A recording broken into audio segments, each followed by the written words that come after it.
Los jóvenes y el mercado laboral, de este tema vamos a hablar con Germán de Agosto. ¿Cómo anda, Germán?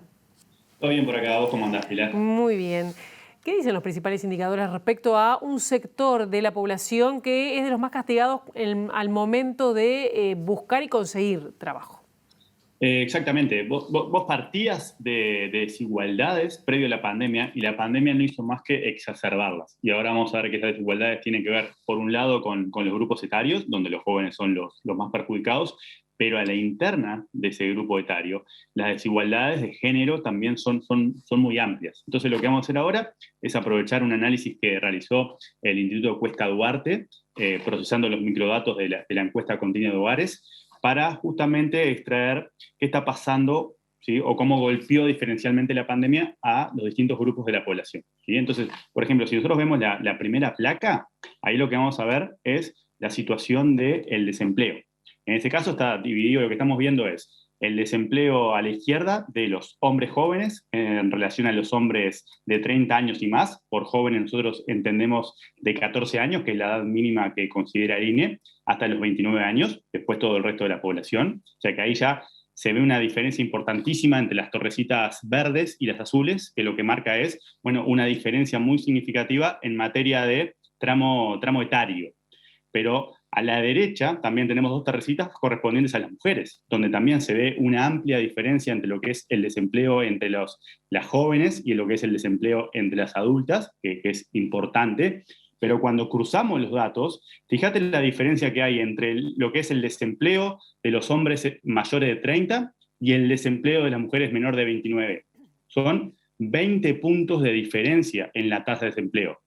O sea que ahí tenés dos brechas o dos desigualdades que se profundizan, la que tiene que ver con las edades y a la interna la que tiene que ver con el género. Y lo mismo se repite cuando vos mirás datos de empleo, ¿sí?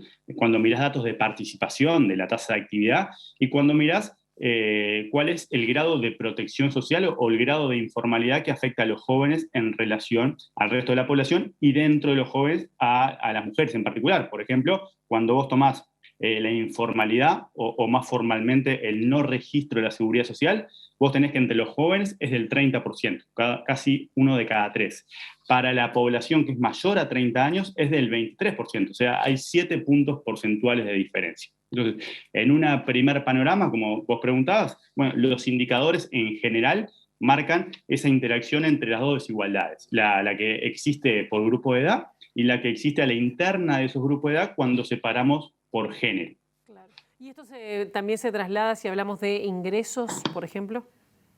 Exactamente, ahí es ahora si miramos la segunda placa, lo que vamos a ver es básicamente cuál es el ingreso medio por ocupación principal. Está expresado en pesos uruguayos y como se ve, ahí simplemente se separa lo que es ocupados y asalariados, pero también por lo que son jóvenes y no jóvenes. Y lo que tenemos es que en realidad, en términos promedio, los ingresos de los no jóvenes, los mayores de 30 años, son aproximadamente de 15.000 pesos superiores a los que tienen los más jóvenes, entendidos como la población menor de 29 años. O sea que ahí lo que partice es de una base que ya te marca una diferencia. O sea que en nivel ya hay una diferencia.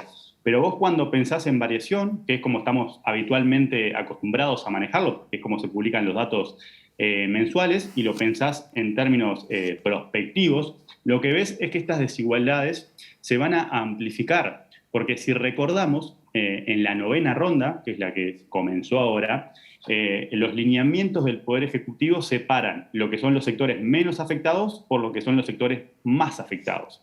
Y en particular los sectores más afectados son los que vuelven a tener un acuerdo puente, un acuerdo por un año con un solo aumento nominal del 3% el próximo enero. O sea, dicho de otra manera, son los sectores que van a profundizar su pérdida de poder adquisitivo.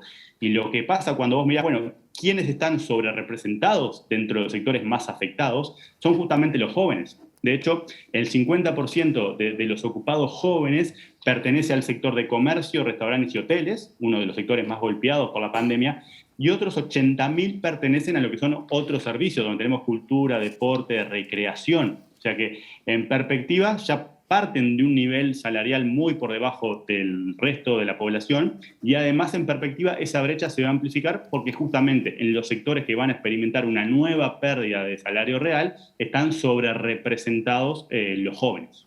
Bien, Germán, muchísimas gracias. Así que si tengo que hacer un resumen, ser mujer y joven, hay menos posibilidad de conseguir trabajo, de mantener el empleo y además de ganar plata respecto a sus Exactamente, ese es el congéneres. perfecto resumen.